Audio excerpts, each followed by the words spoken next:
को लगभग 20 महीने विधायक बने हुए हो गए।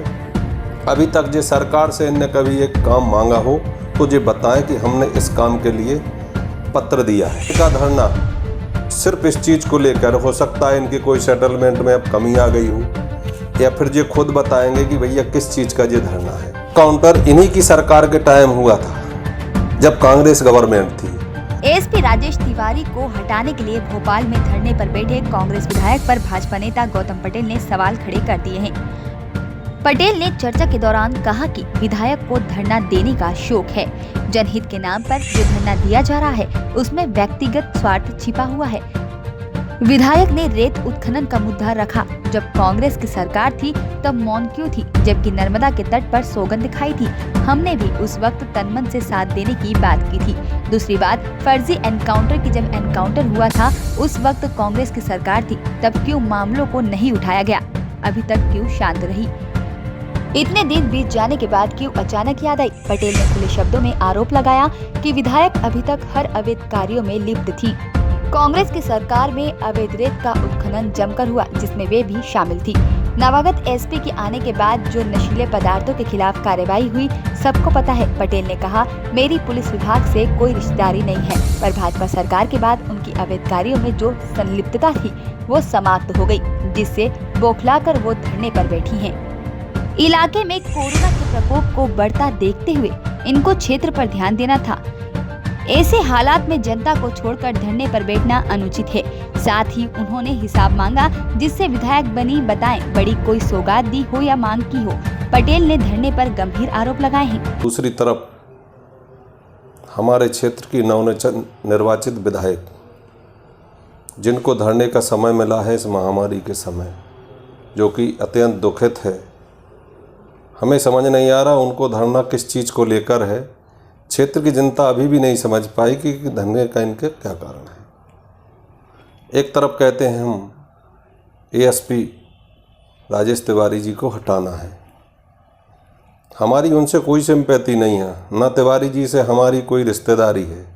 जो भी अधिकारी आते हैं शासन प्रशासन के द्वारा आते हैं और अपनी सेवा करते हैं, अपना कार्य करते हैं। आज अवैध उत्खनन की जहाँ तक ये बात कर रहे हैं, पहले तो मैं इस विषय पे आता हूँ। 20-21 जून के लगभग धनलक्ष्मी कंपनी को ठेका मिला। जब से उनका कार्य चल रहा है, वैध अवैध ये तो प्रशासन जानता है, शासन जानता है। इसके पहले कांग्रेस की गवर्नमेंट थी। टोटल अवैध 1 साल पूरा कार्य चला। बहुत से विधायकों के नाम से वो चलता था। कहीं के विधायक आग की खदान चल रही संसार खेड़ा में, किसी की तुमड़ा में चल रही, किसी की मेरा गांव में चल रही है। बहुत से नाम आए और पिछली 14 जनवरी को इनने नर्मदा मैया में सौगंध भी खाई थी कि हम हमारे क्षेत्र में अवैध उत्खनन नहीं होने देंगे। उस समय में भी मैंने अपना स्टेटमेंट दिया था। वास्तव में अवैध उत्खनन हो रहा है और विधायक जी इस कार में आगे आती हूँ तो मैं पहला आदमी गौतम पटेल, भले ही विरोधी पार्टी का हूँ, मैं उनके धरने में शामिल हूँगा। मगर 2-4 दिन बाद क्या मालूम ऐसी कौन सी बात हो गई, विधायक जी भूल गई अवैध उत्खनन को और धरना गायब हो गया। शायद इनका सेटलमेंट हो गया। आज पूरा क्षेत्र भी जानता है अवैध उत्खनन के टाइम इनकी हर जगह पार्टनरशिप रही। उस समय इनने कभी ये मुद्दा नहीं उठा। दूसरा, जुआ सट्टा शराब तो इनके कार्यकाल में चरम पर था। नवागत एसपी साहब के आने से हर चीज़ पर अंकुश लगा है। चाहे अवैध उत्खनन की हो, उनने कई पोकलैन भी पकड़ी, डंपर भी पकड़े हैं।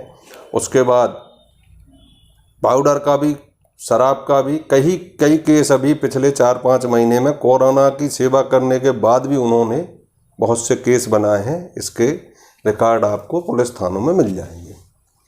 अब इनका धरना सिर्फ इस चीज़ को लेकर हो सकता है इनकी कोई सेटलमेंट में अब कमी आ गई हो, या फिर ये खुद बताएंगे कि भैया किस चीज़ का ये धरना है। सिर्फ प्रोपोगंडा है। धरना मास्टर हैं, धरने में इनको मज़ा आता है और अपनी टीआरपी बढ़ाने के लिए ये भोपाल में प्रोपोगंडा कर रहे हैं। जबकि आज इस विषम परिस्थिति में जब 2-2, 3-3, 4-4 डेथ भी होने लगी, इस समय इनको क्षेत्र में रहना था, क्षेत्र की सेवा करना था। इनको लगभग 20 महीने विधायक बने हुए हो गए। अभी तक जे सरकार से इनने कभी एक काम मांगा हो तो ये बताएं कि हमने इस काम के लिए पत्र दिया है।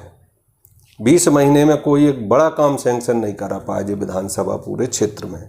आज अभी बाढ़ की स्थिति थी, पिछली बार इनकी सरकार थी, जब भी बाढ़ आई थी नुकसान हुआ था, 1 रुपये की मांग इनने विधानसभा क्षेत्र के लिए नहीं की। ओले गुरे उनमें भी कभी इनने विधानसभा में क्वेश्चन नहीं लगाया कि हमारे क्षेत्र को ओलों के लिए मुआवजा दिया जाए। दूसरी, आज जब इनको मालूम है शिवराज जी की सरकार आ गई, इस साल भी नुकसान हुआ है, बाढ़ से नुकसान 100% मिलना है, तो अब हम मांग करने लगे, पत्र लिख रहे हैं। आज हमारी बाढ़ में जो त्रासदी हुई उसके लिए हमारे दोनों सांसद महोदयों ने लोकसभा राज्यसभा में क्वेश्चन लगाया है और एक दिन के सत्र में इन्हें क्वेश्चन न लगा के अपना धरना शुरू कर दिया। इनका औचित्यहीन धरना है और इनके धरने से कोई फर्क नहीं आने वाला। पोस्टर न्यूज के लिए गाडरवारा से अरविंद स्थापक की रिपोर्ट।